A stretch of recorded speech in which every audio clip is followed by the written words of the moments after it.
One India Tamil நேயர்களுக்கு வணக்கம். இன்று நம் நிகழ்ச்சியில் நம்முடன் இணைந்திருப்பவர் அரசியல் திறனாய்வாளர் திரு பெருமாள்மணி அவர்கள். சார் கிட்ட கேட்க நிறைய கேள்விகளும் சந்தேகங்களும் இருக்கு, பேசுவோம். வணக்கம். அரசியல் திறனாய்வாளரா நீங்க தொடர்ந்து விஜய் அவர்கள் என்னதான் அன்டெஸ்டடா இருந்தாலும் முதல் தேர்தலையே 20% மேல அவர் வாக்கு வங்கியோட தான் உள்ள வருவாரு அப்படிங்கிறத சொல்றீங்க. இல்ல இதற்கு பல எதிர்ப்பு குரல்களும் இருக்கு, ஆதரவு குரல்களும் இருக்கு. தமிழிசை சவுந்தரராஜன் அரசியல நீண்ட காலமா பயணம் பண்ணக்கூடியவர். அவங்க என்ன சொல்றாங்கன்னா, விஜயால தனியா இருந்து ஒன்னும் பண்ண முடியாது, தனியா நின்று வீணா போயிடக்கூடாது தம்பி அப்படின்னு சொல்றாங்க. ஒரு அரசியல் களத்துல இத்தனை ஆண்டுகள் பயணம் பண்ண அவங்களுக்கு அவங்களுடைய பார்வை இப்படி இருக்கே, ஒன்னும் பண்ணிட முடியாது, அப்ப எப்படி நீங்க சொல்றீங்க? அதாவதுங்க, ஒரு புது பிளேயர் வந்து ஜனநாயகத்துக்குள்ள வரும்போது அது யாரா இருந்தாலும் வரவேற்கணுங்க. எதனாலன்னா, இந்திய ஜனநாயகத்துக்கே 75 வயசு தான் ஆகுது. இந்த ஜனநாயகம் இன்னும் ரொம்ப நீண்ட தூரம் போக வேண்டியதா இருக்கு. இன்னைக்குமே பல மாநில கட்சிகள், இன்னும் சொல்ல போனால் பாஜக தவிர மற்ற எல்லா கட்சிகளிலையுமே பெரும்பாலான கட்சிகளில் தலைவர்களாக யார் வரான்னா, தலைவர்களாக இருந்தவர்களுடைய குடும்பத்தை சார்ந்தவர்கள் தான் வராங்க. அப்படி தான் இன்னைக்கு வரைக்கும் போயிட்டுருக்கு. அப்போ அப்படியாப்பட்ட ஒரு சூழ்நிலையில் ஒரு புது தலைவர், ஒரு புது கட்சி வருது. அந்த கட்சிக்கு வந்து பெண்கள் மத்தியில் நல்ல ஆதரவு இருக்குது, இளைஞர்கள் மத்தியில் நல்ல ஆதரவு இருக்குது, சிறுவர்கள் வந்து அரசியல் பேசுகிறாங்க. இதுவரை பார்க்காத வகையில் இப்போ வந்து 6ஆம் வகுப்பு படிக்கிற பையன் கூட இந்த தடவை குடும்பத்தில் அவங்க அப்பா அம்மா கிட்ட சொல்கிறான், விஜய்க்கு ஓட்டு போடுங்கன்றான். ஒரு 11, 12ஆம் வகுப்பு படிக்கக்கூடிய பசங்க அவங்க இன்ஸ்டாவில் வந்து இந்த தாவேக்கா மேலே வரக்கூடிய விமர்சனங்களுக்கு பதில் சொல்கிறாங்க. அப்புறம் பெண்கள் பெரிய அளவில் வந்து அரசியல் பேசுகிறாங்க, கூட்டங்களுக்கு வராங்க, தன்னெழுச்சியாக மக்கள் வராங்க. ஏன்னா தமிழ்நாடு அரசியல், இப்போ நானெல்லாம் முன்னேற்ற கழகங்களுடைய அரசியலாக வியந்து பேசியிருக்கேன். தமிழ்நாட்டில் மட்டும் இல்லை, வெளிமாநிலங்கள தலைவர்களை சந்திக்கிற போது கூட அவங்க கட்டமைப்பு எப்படி இருக்கும், நலத்திட்டங்கள் எப்படி இருக்கும் அப்படின்னு எனக்கு ஒரு பல வெளிமாநில தலைவர்கள் அவங்களெல்லாம் சந்திக்கிற போது இதை உரையாடுற ஒரு வாய்ப்பெல்லாம் கிடச்சிருக்கு. ஆனால் அப்படியாப்பட்ட ஒரு சூழ்நிலையில் ஒருத்தர் ஒரு திரைத்துறையிலேருந்து வராரு. அவர் வந்து அவர் பார்ப்பதற்கு பெண்களும் குழந்தைகளும் சிறுவர்களும் இளைஞர்களும் வராங்க. அப்போ இந்த எழுச்சியை வந்து நாம் வந்து ஒரு ஜனநாயகத்தினுடைய ஒரு அங்கமாக தான் புரிஞ்சுக்கணும். அப்போ இது எல்லாமே ஜனநாயகத்தை வலுப்படுத்தக்கூடிய ஒரு காரணிகள். அப்போ புதுசாக ஒருத்தர் வரும்போது ஒவ்வொருத்தரும் அவரை பொசிஷன் பண்ணுவாங்க. அவர் என்ன நினச்சிட்டு வருவாருன்னா, நம்ம கட்சி ஆரம்பிக்கிறோம். ஏன்னா வந்து நீங்கள் வந்து இதை வந்து ஒரு ஒரு கார்ப்பரேட் டேர்ம்ஸில் பாருங்கள், அல்லது ஒரு ஒரு பர்சனலாக பாருங்கள். உங்களுக்கு ஒரு 50 வயசில் நீங்கள் ஒரு கெரியரில் உச்சத்தில் இருக்கீங்க. நீங்கள் அந்த கெரியரை விட்டு இன்னொரு கெரியருக்கு மாறணும்னு நினைக்கிறது இருக்குல்ல. சினிமாவில் இன்றைக்கி அவர் ரொம்ப கம்ஃபர்டபுளான இடத்துல இருக்கார். அவர் படம் ஜெயித்தாலும் சரி தோத்தாலும் சரி கோடிக்கணக்கில் சம்பளம் வாங்குறாரு, ஒரு பீக்கில் இருக்கார். அப்படியாப்பட்ட ஒரு நேரத்தில் அவர் அதை விட்டுட்டு அரசியலுக்கு வர்றதுன்னா அவர் எல்லாத்தையும் அனலைஸ் பண்ணி பார்த்துட்டு தான் வந்திருப்பார். யாராவது ஒருத்தர் 50 வயசில் கெரியர் மாறுவாங்களா? நீங்கள் ரொம்ப சிம்பிளாக யோசிச்சு பாருங்களேன். இல்லை, இப்போ சில அதிகாரிகள் வந்து ரிஸ்க் எடுத்து அரசியலுக்குள்ளே வராங்க, சில டாக்டர்ஸ் வராங்க, ப்ரொஃபஷனல்ஸ் வர்றது வேற. ஏன்னா அவங்களுக்கு இது ஒன்றும், இப்போ ஒரு லாயர்ஸோ ஒரு டாக்டர்ஸோ வராங்கன்னா திரும்ப அவங்க அவங்களுடைய ப்ரொஃபஷனுக்குள்ளே திரும்பிக்கலாம். ஆனால் இது வந்து அரசியல் ஒரு ஒரு பெரிய ஆட்டம். ரெண்டாவது, சினிமாங்கிறது ரொம்ப சுக்கிரனோட அம்சத்தில் இருக்கக்கூடிய ரொம்ப கன்வீனியன்ட்டான ரொம்ப அருமையான ஒரு களம். அதில் நீங்கள் ஒரு முக்கியமான இடத்துல இருந்துட்டு சூரியனோட அம்சத்தில் இருக்கக்கூடிய அரசியலுக்குள்ள வர்றது கடின உழைப்பையும் லெபோரியஸ் திங். அது இல்லை, இது எல்லாமே அப்படி வரும்போது ஒவ்வொருத்தரும் ஒவ்வொரு மாதிரி அவரை பொசிஷன் பண்ணுறாங்க. இப்போ தாவேக்கா தலைவருக்கு என்ன நம்பிக்கை இருந்திருக்கும்னா, நம்ம கட்சி ஆரம்பிக்கிறோம், நம்ம போகிறோம், நம்ம தேர்தலில் ஜெயிப்போம் அப்படின்னு ஒரு நம்பிக்கை இருந்திருக்கும். இப்போ என்னை போன்ற ஆய்வாளர்கள் அவர் வருகையை ரொம்ப அணுவாக பார்க்குறோம். ஓகே, வராரு, மக்கள் தன்னெழுச்சியாக வராங்க, பெண்கள் அரசியல் பேசுகிறாங்க, சிறுவர்கள் அரசியல் பேசுகிறாங்க. அப்போ இது எப்படி வருது அப்படின்னு பார்க்குறோம். சில நண்பர்கள் சயின்டிஃபிக்காக சில சர்வேஸை நடத்துகிறாங்க. அந்த சர்வே வந்து இப்போ ஒரு அதை அனலைஸ் பண்ணுறதுக்காக நம்மக்கிட்ட கொடுக்குறாங்க, காட்டுறாங்க. அப்போ அப்படி பார்க்குற பொழுது இது எப்படி வருது அப்படிங்கும்போது, ஐயா விஜய் ஒரு அடிப்படையிலே ஒரு 20% அதிகமான வாக்குகளில் வந்து தான் நிற்கிறாரு. இனிமே போக போக கூட்டணி ஏனைய விஷயங்கள் இதெல்லாம் நடக்க நடக்க அவர் வேற ஒரு தளத்துக்கு நகர்றதுக்கான வாய்ப்பு உண்டு அப்படின்னு நாம சொல்றோம். சரி, நீங்க சொல்ற இதே விஷயங்களை வச்சே பார்ப்போம். இதற்கு முன்பும் தமிழக அரசியல் களம் அப்படிங்கிறது பல நடிகர்களை பார்த்திருக்கு. உச்சத்துல அந்த நடிகர்கள் நிறைய பேர் அரசியலுக்கு வந்திருக்கிறாங்க. அவங்களுடைய நிலை என்னவா இருந்தது அப்படிங்கிறத நம்ம பார்த்திருக்கோம். விஜய் அவர்களுடைய வருகை அப்படிங்கிறது பார்க்க பெண்கள் வராங்க, நீங்க சொல்ற இளைஞர்கள் வராங்க, கட்டுக்கடங்காத கூட்டம் வருது, இதெல்லாம் வாக்குகளா மாறுமாங்கிற இன்னொரு சந்தேகம் இருக்கு. அவங்களாம் அரசியல் மையப்படுத்தப்பட்டுட்டாங்களாங்கிறது ஒண்ணு இருக்கு. முதல்ல கட்டமைப்பு தாவேக்காவுக்கு சரியா இருக்கா? பூத் கமிட்டி இருக்கா? முதல்ல வேட்பாளர்கள் அந்த அளவுக்கு 234 தொகுதிகளுக்கும் இருக்காங்க. இருவரும் திராவிட கட்சிகளுக்கு இடையில போட்டி போட்டு அவரால் இத்தனை சதவீத வாக்குகளை வாங்கியிருக்க முடியுமா?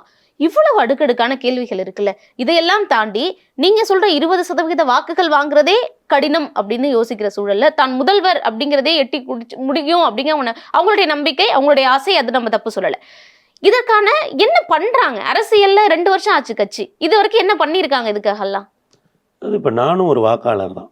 நான் வந்து இந்த அரசியல் கட்சிகளுடைய கட்டமைப்புக்கு வெளியே இருக்கக்கூடிய ஒரு வாக்காளர். இப்போ என்னை வந்து யாரும் பார்த்து கேன்வாஸ் பண்ண தேவையில்லை. பூத் கமிட்டி மெம்பர்கள் வந்து என்னை கேன்வாஸ் பண்ணி கூட்டிகிட்டு போக வேண்டிய தேவையில்லை. நானே போவேன், நானே வாக்களிப்பேன். எந்த விதத்துலையுமே அந்த அரசியல் கட்சியினுடைய கட்டமைப்புன்னு ஒன்று சொல்கிறீங்கல்ல, இது டிஸ்டர்ப் பண்ணாத ஒரு இடத்துல தான் நான் இருக்கேன். நம்ம மக்கள் எல்லாருக்கும் உங்க அளவுக்கு அரசியல் புரிதல் இருக்குமா?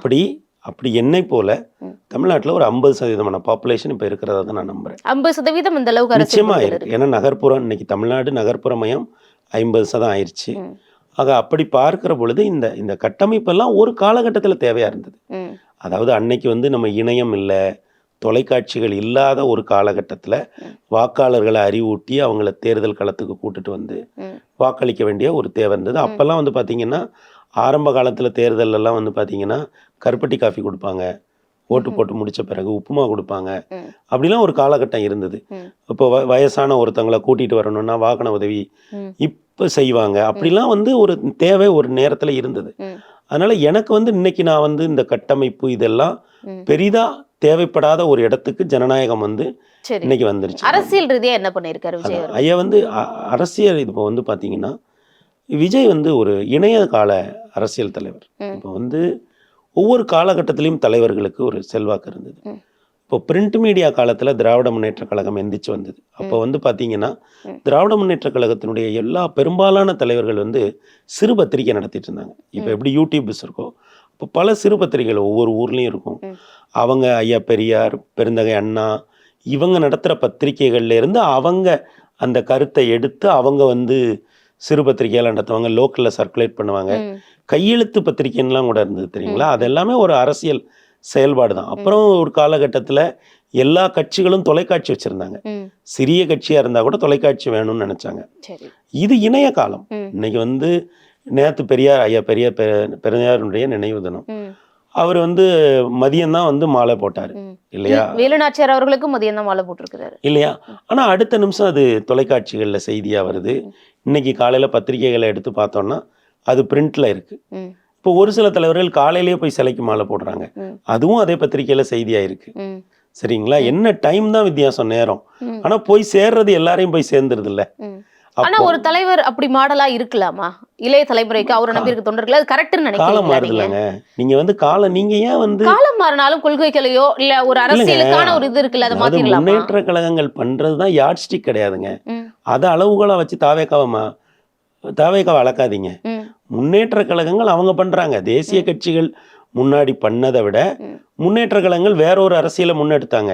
இன்னைக்கு முன்னேற்ற கழகங்களுடைய அரசியல் இருந்து வேற ஒரு கழகத்தை, வேற ஒரு அரசியலை தாவேக்கா முன்னெடுக்குது. சரி, முதல் மேடையிலேயே சொன்னாரு அரசியலுக்கு அவர்களே இவர்களே அப்படியெல்லாம் நாங்க பேச மாட்டோம்னு. சரி, அது உங்களுடைய ஸ்டைல் வச்சுக்கலாம். ஆனா மக்கள் பிரச்சனைக்கு குரல் கொடுக்கணும்ல. திருப்பரங்குன்றத்துக்கு குரல் கொடுக்கல, கவினுடைய ஆணவ கொலைக்கு குரல் கொடுக்கல. இதெல்லாம் மக்கள் பிரச்சனை, சமுதாய பிரச்சனை. வேற என்னதான் சொல்லுங்க, வேற எதுக்கெல்லாம் குரல் கொடுக்க? இது ரெண்டு தான முக்கியமான பிரச்சனை. குரல் கொடுத்திருக்க வேண்டிய பிரச்சனை இல்லையா? ஏன் குரல் கொடுக்கல? நீங்க கேக்குற இந்த ரெண்டு பிரச்சனை இருக்குல்ல, இந்த ரெண்டு பிரச்சனை தான் திமுகவும் குரல் கொடுக்கலன்னு சொல்றாங்க. திமுக குரல் கொடுக்க எந்த விதத்துல திமுக குரல் இல்லைங்க? திமுக மேடைகள்ல தாவேக்கா எந்த பிரச்சனைக்கெல்லாம் குரல் கொடுக்கலன்னா என்ன சொல்றாங்கன்னா, திருப்பரங்குன்றத்துக்கு குரல் கொடுக்கல, ஆணவ படுகொலைக்கு குரல் கொடுக்கலங்கிறது தான் திமுக மேடைகள்லயும் சொல்லப்படுது. நான் என்ன சொல்றேன்னா, திராவிட முன்னேற்ற கழக மேடைகள்ல ஒரு புதிய அரசியல் கட்சி வருகிற பொழுது நீங்க ஏன் அந்த பிரச்சனைக்கு பேசல, இந்த பிரச்சனைக்கு பேசல அப்படின்னு சொல்லி ஒரு கேள்வி எழுப்புறது இயல்பு. ஆனா அது ஒரு அறிவார்ந்த சமூகம் விவாதிக்கிற பொழுது அது ரெண்டு அரசியல் கட்சிகளுக்கு இடையிலான ஒரு பிரச்சனையா தான் பார்க்கணும். இவர் ஒரு பாதையில போறாரு, அந்த பாதையை ஏற்றுக்கொண்டுதான் நம்ம வந்து அவரை மதிப்பிடணும். அவருக்கு சில பிரச்சனைகளை பேசணும்னு ஒரு எண்ணம் இருக்கு, சில பிரச்சனைகள்ல பேச வேண்டாங்கிற எண்ணம் இருக்கு. சரிங்களா? அது தனிப்பட்ட பிரச்சனை பரவாயில்ல சார், நீங்க சொல்லுங்க. கவின் ஆணவ கொலைக்கு பேசியிருக்கணும், அவரோட டெமோக்ராட்டிக் ரைட் மேம். நீங்க வந்து ஒண்ணு புரிஞ்சுங்க மேம். இப்ப திராவிட முன்னேற்ற கழகம் இருக்கு, அவங்க வந்து இந்துக்களோட பண்டிகைக்கு ஏன் வாழ்த்து சொல்ல மாட்டேங்கிறாங்கன்னு பாஜக கேக்குது. அதுல அவங்களுக்கு ஒரு புரிதல் இருக்கு. திராவிட முன்னேற்ற கழகம் இந்த மண்ணை ஆண்ட கட்சி, 75 ஆண்டுகால கட்சி. அவங்க சொல்றாங்க எங்களுக்கு ஒரு புரிதல் இருக்குங்க, எங்க புரிதல்ல இருந்தா நாங்க வந்து சொல்லுவோன்றாங்க. அப்ப அந்த நிலைப்பாடை நம்ம ஏத்துக்கிறோம். ஏத்துக்குங்களா? சந்தோஷத்துக்கும் கொண்டாட்டங்களுக்கும் அவசியம் சார். பிரச்சனைக்குன்னா குரல் நான் கொடுக்கணும் என்ன சார். சொல்றேன், நீங்க ஒண்ணு புரிஞ்சுங்க. ஒவ்வொரு கட்சியும் ஒரு கட்சி எடுக்கிற நிலைப்பாட்டை தான் இன்னொரு கட்சி எடுக்கணும்னு இல்லைங்க. சரிங்களா? இப்போ நிலைப்பாடு எடுக்க சொல்லல, வேற நிலைப்பாடு எடுங்க.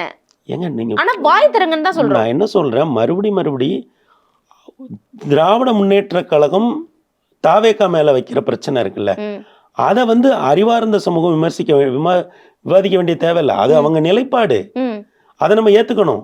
அதை இன்னொரு கட்சி ஏத்துக்காம இருக்கலாம், இன்னொரு கட்சி ஏத்துக்காமலே போறான். ஆனா அறிவுலகம் இப்ப நீங்க வந்து தாவேகாவை மதிப்பிடுகிற அது நீங்க திமுக குரலா தான் இதை பாக்குறீங்களா? மக்கள் குரலா பாக்கலையா? அஜித் அவர்கள் வீட்டுக்கு போனீங்க, அதை வந்து தாவேகாவுக்கு ஆதரவு தெரிவிச்சாங்க எல்லா ஊடகங்களும். அதே பக்கத்துல தானே கவி நடந்தது. ஏன் குரல் கொடுக்கலங்க? ஊடகங்கள் குரல் மட்டும் இல்ல, மக்கள் குரலும் தானே இது. ஏங்க அதாங்க மக்கள் அவங்க அந்த குரல் இல்லைன்னா திமுக குரல்னு சொல்லுங்க. இல்லங்க, அந்த குரலை வந்து அவங்க எதுல வெளிப்படுத்துவாங்க? எப்படி வெளிப்படுத்தலையே இப்போ வரைக்கும்? தேர்தல்ல தானே வெளிப்படுத்துவாங்க. தேர்தலை எந்த விதத்துல வெளிப்படுத்துவாங்க? நீங்க வாய்ஸ் அவுட் பண்ணினா தானே அந்த மக்களுடைய வாக்குகள் உங்களுக்கு வரும். அதாங்க, அப்ப அவங்க அந்த அதுக்கு வாய்ஸ் அவுட் பண்ணாம போறாங்கன்னா என்ன அர்த்தம்? அதை நம்ம மக்கள் வேணாம்னு நினைக்கிறாங்க. அந்த வாக்குகள் வேணாம்னு நினைக்கிறாங்களா? ஒரு தலைவர் எந்த பிரச்சனையில நம்ம பேசணும், எந்த தலைச்சு நம்ம பேசக்கூடாதுங்கிறது அவரோட டெமோக்ராட்டிக் ரைட்டா இல்லையா? செலக்டிவா இருக்குன்றோம். அதாங்க, செலக்டிவா இருக்கட்டுங்க, அது அவரோட டெமோக்ராட்டிக் ரைட்டா இல்லையா? எப்பவுமே ஒடுக்கப்பட்ட சமூகத்துக்கான குரலா தமிழக அரசியல் இருக்க பெரும்பான்மையான கட்சிகள் இருந்திருக்கா இல்லையா? அவங்களுக்காக நம்ம குரல் கொடுத்துருக்கோமா இல்லையா? அப்போ அதுக்கு விஜய் புதுசாந்திருக்க ஒரு சக்தி ஒரு குரல் கொடுத்தா இன்னும் கொஞ்சம் பலமா இருக்கும். அந்த மக்கள் அவங்களை தூக்கி கொண்டாட செய்வாங்க. இது எல்லாமே நான் என்ன சொல்ல, இதெல்லாம் உங்க நிலைப்பாடுங்க. நீங்க ஒரு விஷயத்த மறந்துறீங்க. ஒரு விஷயத்துல பேசுறதா பேசலையான்றது அவருடைய நிலைப்பாடு. நீங்க திரும்ப இன்டலெக்சுவலைஸ் பண்ணிட்டே போறீங்க, அதை விவரிச்சு பேசிக்கிட்டே போறீங்க. ஏங்க அது அவரோட நிலைப்பாடு. ஒரு கட்சி அவர் ஆரம்பிக்கிறாரு, அவர் என் கொள்கை இதுதான்னு சொல்றாரு. சரிங்களா? என் கொள்கை இப்ப வந்து கொள்கையை எதிர்க்க மாட்டாருங்கிற விமர்சனமும் இருக்குல்ல. எந்த கொள்கை? புரியல. கொள்கை எதிரியா இருக்க பாஜக விமர்சிக்க மாட்டேங்கிறாருங்கிற விமர்சனமும் இருக்கு. கொள்கை எதிரின்னு சொன்னதோட சரிங்கிற விமர்சனமும் இருக்குல்ல. அது எப்படி பாக்குறீங்க? பெரும்பாலும் எல்லாரும் வைக்கிறாங்க, எல்லாராலையும் பேசப்படுது. பாஜக கொள்கை எதிரிங்கிற ஒரு வார்த்தையோட நிறுத்திட்டாரு. ஏன் எதிர்க்கணும்? ஏன் எதிர்க்கணும்? கொள்கை எதிரின்னு சொல்லிருக்கீங்களே, எதிர்க்க வேணாமா? சொல்லிட்டாருல, அதோட போதும். ஏங்க அவரு எந்த ஸ்கேல்ல அரசியல் பண்ணணும், எந்த டோன்ல பண்ணணுங்கிறது அவரோடதுங்க. யாரை எவ்வளவு எதிர்க்கணும், யாரை எவ்வளவு தூரம் எதிர்க்க கூடாதுங்கிறது அவரோட. கட்டளை போடல அவரை, நீங்க சொன்னீங்களே, செஞ்சீங்களா?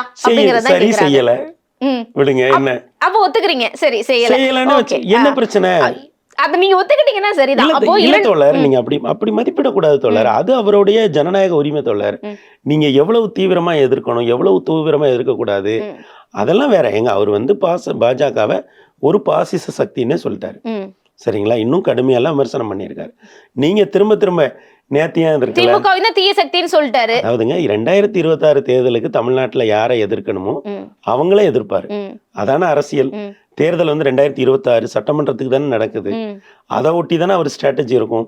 நீ ஏன் அவரை எதிர்க்கல, நீ ஏன் இவரை எதிர்க்கல, நீ ஏன் அந்த பிரச்சனையில கருத்து சொல்லல, நீ ஏன் இந்த பிரச்சனையில. அப்போ நேரடியா வர விமர்சனத்தை விட விஜய் அவர்கள் மறைமுகமா பூடகமா விமர்சிச்சா கூட பதில் சொல்றாருல்ல. அறிவு திருவிழா நடத்தினதுக்கு விமர்சனம் பண்ணாரு, அது ஓகே அப்படிங்கிறத புரிஞ்சுக்க முடியும் திமுக எதிரின்னு. உங்களை வந்து புதிய அடிமைகள் அப்படின்னு சொல்லி உங்க பேரை குறிப்பிடவே இல்லையே. விஜய் அவர்கள்னு சொன்னாரா முதல்வர், இல்ல தாவேக்கர்னு சொன்னாரா முதல்வர்? அப்ப நீங்க தான் புது அடிமை, நீங்களே அக்செப்ட் பண்ணிக்கிறீங்களா? கண்ணாடியை பார்த்து முதல்வர் பேசுறாரு, அறிக்கை வெளியிடுறாரு, கண்ணாடியை பார்த்து முதல்வர் சொல்லுகிறார் அப்படின்னு புதிய அடிமைகள்ங்கிறது அவருக்கு பழைய நினைவுகள் வந்துருச்சு போலன்னு. உங்களை சொல்லலையே, விஜய்னு சொல்லலையே, முதல்வர் தாவேக்கர்னு சொல்லலையே, நீங்க எதுக்கு, உங்களுக்கு எதுக்கு அறிக்கை விடணுங்கிற ஒரு நினைவு வருது. ஒத்துக்கிறீங்களா புதிய அடிமைன்னு? நீங்க என்ன புரிஞ்சுக்கிறீங்க? இவர் சொன்னதை இவர் அக்செப்ட் பண்றதுனாலதான் பதில் சொல்றாரோ, தன்னை புரிஞ்சுக்கிறாரோ, அதனால பதில் சொல்றாரோன்னு நினைக்கிறேன். அதுல இன்னொரு விஷயம் இருக்கா, திமுக எதிர்ப்புல தொடர்ந்து தீவிரமா இருக்காரு. அதான் அவரோட அரசியல். திமுக எதிர்ப்புல இருக்கலாம் சார், அவங்க செய்யற திட்டங்களை சொல்லலாம், ஊழல்ல குற்றப்படலாம், இதெல்லாம் போட்டு சொல்லலாம். அவர் புதிய அடிமைன்னு சொல்றதை இவர் ஏன் பதில் சொல்றாரு? அப்ப இவர் தன்னை புதிய அடிமைன்னு ஏத்துக்கிட்டு பதில் சொல்றாரா? கேட்டீங்கல்ல, அவர் இப்ப நீங்க அவருடைய உரையை, அவருடைய செயல்பாடுகளை அங்கங்க இன்டர்பிரட் பண்ணி ஒன்னொன்னா கேட்டேன்னீங்க. ஆனா நீங்க எல்லா இதுலயுமே அவர் கட்சி ஆரம்பிச்ச நாள்ல இருந்து பாத்தீங்கன்னா திமுக எதிர்ப்புல அவர் தீவிரமா இருக்காருங்கிறத ஏத்துக்கிறீங்களா? திமுக எதிர்ப்புல தீவிரமா இருக்காரு. அவங்க செய்யற தப்புகளை சுட்டி காட்டுங்க, ஊழலை சுட்டி காட்டுங்க, அவங்க ஆட்சி நிர்வாகத்துல இருக்கக்கூடிய அடிப்படை தவறுகளை சொல்லுங்க. இதையும் வந்து திமுக எதிர்ப்பையும் அவர் எப்படி பண்ணணும்னு இல்ல சார், அக்செப்ட் பண்ணிட்டாரு சார். தான் புதிய அடிமைங்கிற ஏத்துக்கிறதுனால தானே சார் பதில் அறிக்கை வெளியிடுறாரு. நான் என்ன கேக்குறேன், அவர் என்ன அறிக்கை விடட்டும் தோழர், அவர் சொல்லு திமுக எதிர்ப்புல உறுதியா இருக்காருல்ல. திமுக எதிர்ப்புல உறுதியா இருக்காரு. 2026 தேர்தல் எதுக்கான தேர்தல்? திமுக மீண்டும் ஆட்சிக்கு வரணுமா வேண்டாமாங்கிறதுக்கான தேர்தல் தேர்தல் தானே தோழர். ம். அப்ப யாரை எதிர்க்கணும்? திமுகவை எதிர்க்கணும், அதெல்லாம் Correct தானே சரி. தோழர், அது சரியா தானே போகுது. ம். அப்ப அதானே அவர் அப்ப அரசியல் சரி, தோழர். அப்ப வந்து அவர் ஊடகமா விமர்சிச்சாலும் தன்னை அடிமைங்கிறத ஏத்துக்கிட்டு பதில் தோழர், சொல்றாரு. அது உங்க புரிஞ்சு, okay, right. இன்டர்பிரேஷன் தோழர். சரி, நான் அதுவும் என்ன எங்க சொல்றேன், interpretation-ஆ? ஒரு விஷயம் இருக்குல்ல தோழர், ம். திமுக எதிர்ப்புல அவர் தீவிரமா இருக்காரு. 2026 தேர்தல் திமுக மீண்டும் ஆட்சிக்கு வரணுமா வேண்டாமாங்கிறதுக்கான தேர்தல், சரியா? அப்ப அந்த இடத்துல அவருடைய அரசியல் திமுக எதிர்ப்பு அரசியல் தான், சரிதானே? அது அது அந்த லைன் கிளியரா இருக்குல்ல. ஓகே, அவ்வளவுதான். அதாங்க திமுக எதிர்ப்பு அரசியல் தான் அவரோட அரசியலுங்க. புது அரசியல், புது கட்சி இப்படி பரிணாமம் எடுத்திருக்கு, இவ்வளவு விஷயங்கள் சொல்றீங்க.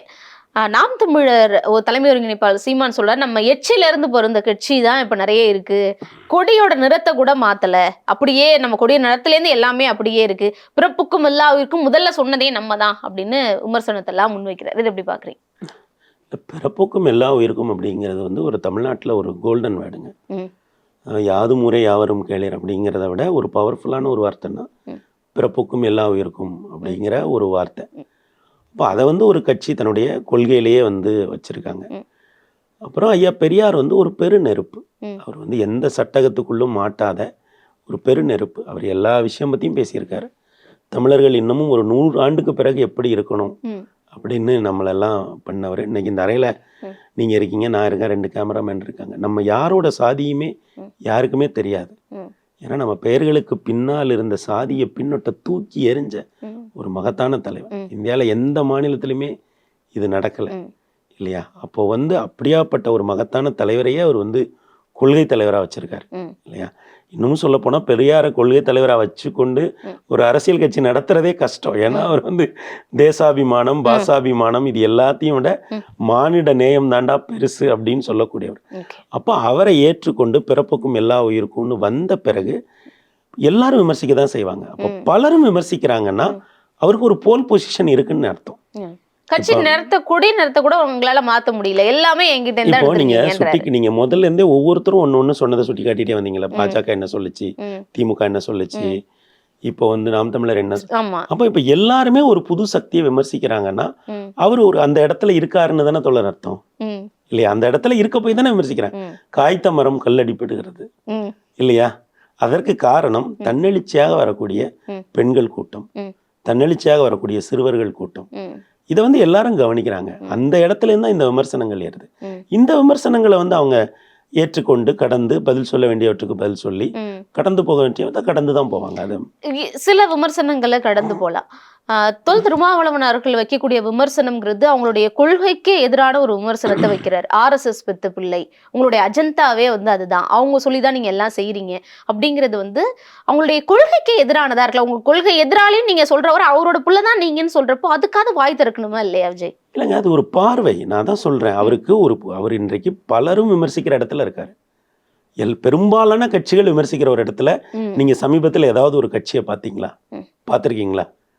பெரும்பாலான எல்லாம் இன்றைக்கு ஏறக்கூடிய பெரும்பாலான கட்சிகள் அவர் மீது ஒரு விமர்சனத்தை வைக்கக்கூடிய இடத்துல அவர் இருக்கிறார். அப்படின்னாலே கட்சி ஆரம்பிச்சு நீங்க ஆரம்பத்துல குறிப்பிட்டது போல ஒரு 2.5 ஆண்டு கால கட்சி இப்படி எல்லோருடைய விமர்சனத்தையும், அதுவும் ஒவ்வொரு அங்குலமா பார்க்குறாங்க. கொள்கையை பார்க்குறாங்க, கொடியை பார்க்குறாங்க, இஷ்யூஸ்ல எந்த இஷ்யூஸ்ல பேசுனீங்க, எந்த இஷ்யூஸ்ல பேசலைங்கிறத பார்க்குறாங்க. அப்போ ஒவ்வொரு நடவடிக்கையும் பார்த்து விமர்சிக்கக்கூடிய ஒரு இடத்துல ஒரு கட்சி இருக்குன்னா அது நிச்சயமா நாளுக்கு நாள் வலிமையாயிட்டு வருதுன்னு தானே. சம்பளத்தையும் பேச ஆரம்பிச்சிட்டாங்க. 200 கோடி ரூபாய் விட்டுட்டு வராருன்னா 2 லட்சம் கோடி ரூபாய் சம்பாதிக்கிறதுக்கு தான் வராருன்னு கருணாஸ் சொல்றாரு.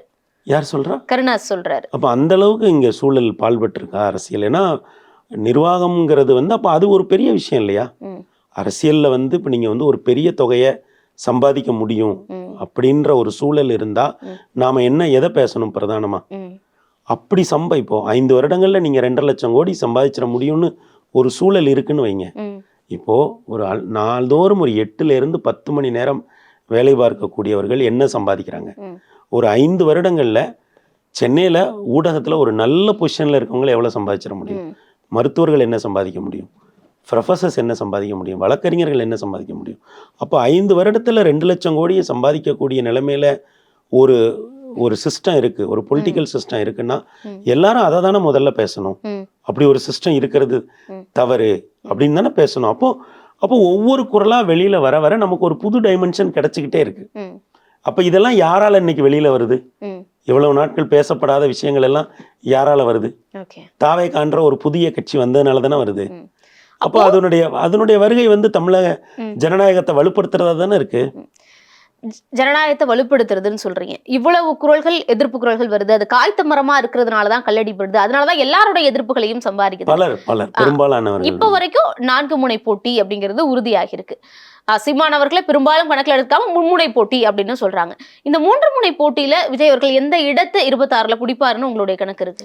4 முனைனே வச்சுக்கலாம். அவர் ஒன்று முதல்வராகவோ இல்ல எதிர்க்கட்சி தலைவராகவோ வருவதற்கான வாய்ப்பு இருக்கு. எதிர்க்கட்சி தலைவரை வந்துடலாமா?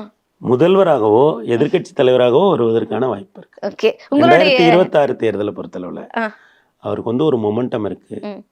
பெரிய அளவுல வந்து கிரவுண்ட்ல வந்து அவருக்கு சப்போர்ட் இருக்கு. ஒரு சின்ன குழந்தை பேட்டி கொடுக்குது. அது வந்து தொலைக்காட்சியில விஜய் நான் படமே போட மாட்டேங்கிறாங்க அப்படின்னு. ஆனா அது எமோஷனல் ஆகி பேசுது. ஒரு பெண்மணி, நடுத்தர வயது பெண்மணி, அவங்க வந்து நீங்க விஜயை சந்திச்சா என்ன கேட்பீங்கன்னா அவங்க எமோஷனல் ஆகி பேசுறாங்க. பெண்கள் விஜயை பார்த்த உடனே கண்ணீர் விடுறாங்க. அந்த கூட்டங்கள்ல இருக்க அந்த ஒரு வைப் இருக்குல்ல, பெண்களை உற்சாகமா ஆடி பாடுறதெல்லாம் இதற்கு முன்னால் நான் எந்த பொதுவெளியிலையும் பார்த்ததில்லை. வட இந்திய திருமணங்கள்ல கூட பொதுவெளியில குடும்பமாக பெண்கள் ஆடி பாடுறத பார்க்க முடியும். தமிழ் மரபுல அப்படி நீங்க பார்க்கவே முடியாது. நீங்க ஆலய திருவிழாக்கள்லையோ எங்கேயுமே பெண்கள் வந்து நம்ம திருவிழாக்கள்லையோ குடும்ப விழாக்கள்லையோ எங்கேயுமே பெண்கள் வந்து ஆடி பாடுறத வந்து நம்ம பார்க்க முடியாது. அது ஒரு சில அரசியல் கட்சிகள்ல நடக்கும். இப்போ வந்து முடிவுகள் வருகிற பொழுது ஒரு சில கட்சிகளோட தலைமையகத்துல பெண்கள் வந்து இப்போ தாவேகாவினுடைய கூட்டங்கள்ல பெண்கள் ஆடி பாடுறத பார்க்க முடியுது. அவங்க அந்த பாட்டுக்கு வைப் பண்றாங்க. இதெல்லாம் வாக்குகளா மாறும் நம்புறீங்க? இல்லங்க, நான் முடிச்சிடறேன். அப்படி நீங்க அவ்வளவு தூரம் போறீங்க. இது நடக்குது இல்ல, இது வேற எங்கேயும் நடக்கல. நீங்க இது வந்து ஒரு ஜெண்டர் பேசிஸா இதை பாத்தீங்கன்னா இது ரொம்ப உற்சாகமான ஒரு விஷயம் இல்லையா? இப்போ வந்து ஒரு கல்லூரி மாணவியா அந்த கூட்டத்துல இருக்காங்க, ஒரு வயதானவங்களும் இருக்காங்க. அவங்க எல்லாம் அப்படி சுத்தி அந்த பாட்டுக்கு வைப் பண்றாங்க. அதெல்லாம் ஒரு உற்சாகமான விஷயம் இல்லையா? தமிழ் சமூகம் வந்து இவ்வளவு நவீனமான, எவ்வளவு அந்த கூட்டத்தில் இருக்கிற பெண்கள்லாம் எவ்வளவு நவீனமாக உடை உடுத்திருக்காங்க பாருங்க. எவ்வளவு நவீனமான பெண்களாக இருக்காங்க. இப்போ வந்து இன்னும் சொல்லப்போனால் அவங்க பெரும்பாலானவங்கள்ட்ட ஒரு ஆரோக்கியமாக இருக்கிறத நம்மளால உணர முடியுது ரொம்ப. அப்போ இந்த சமூகம் வந்து இப்படி வரும்போது இந்த இடத்துல இப்படி ஒரு விஷயம் நடக்குது. ஒரு சிறு இளம் வயதுல இருந்து கொஞ்சம் நடுத்தர வயது, கொஞ்சம் மூத்த வயது பெண்கள் எல்லாருமே அந்த கூட்டத்துக்கு போறாங்க, வைப் பண்றாங்க, உற்சாகமா கலைஞ்சு போறாங்க. அப்படிங்கும்போது ஒரு ஜனநாயகத்துக்குள்ள அவர் என்ன விதமான விளைவுகளை ஏற்படுத்துகிறாரு, அவருக்கு யாரு வாக்களிக்க போறா, அதெல்லாம் வந்து நம்ம இன்னும் படிப்படியா பேசலாமே. ஏன் வந்து இப்போ நீங்க உங்க கேள்விக்கு நான் பதில் சொல்றேன்னா, விஜய் பற்றிய செய்தி வருகிற பொழுது அவர் எந்த வாரம் வெளியே போறாரோ அந்த வாரம் தொலைக்காட்சி ரேட்டிங் 100 பாயிண்ட் ஏறுது இல்லையா? பெரும்பாலான ஊடகங்கள்ல இன்றைக்கு விஜய் பத்தின வீடியோவை போடுகிற பொழுது ஆயிரக்கணக்கான வியூஸ் வந்து கிடைக்குது. இதெல்லாம் இன்னைக்கு நடக்குது இல்ல. இது ஓட்டா மாறுதா இல்லையான்றத நம்ம வந்து மே மாசம் நீங்க சொல்றீங்க எதிர்கட்சி இல்ல ஆளும் கட்சி உறுதிங்க. அவருக்கு ஒரு மொமெண்டம் இருக்குன்னு சொல்றேன். அவருக்கு இன்னைக்கு ஒரு நல்ல மொமெண்டம் இருக்கு.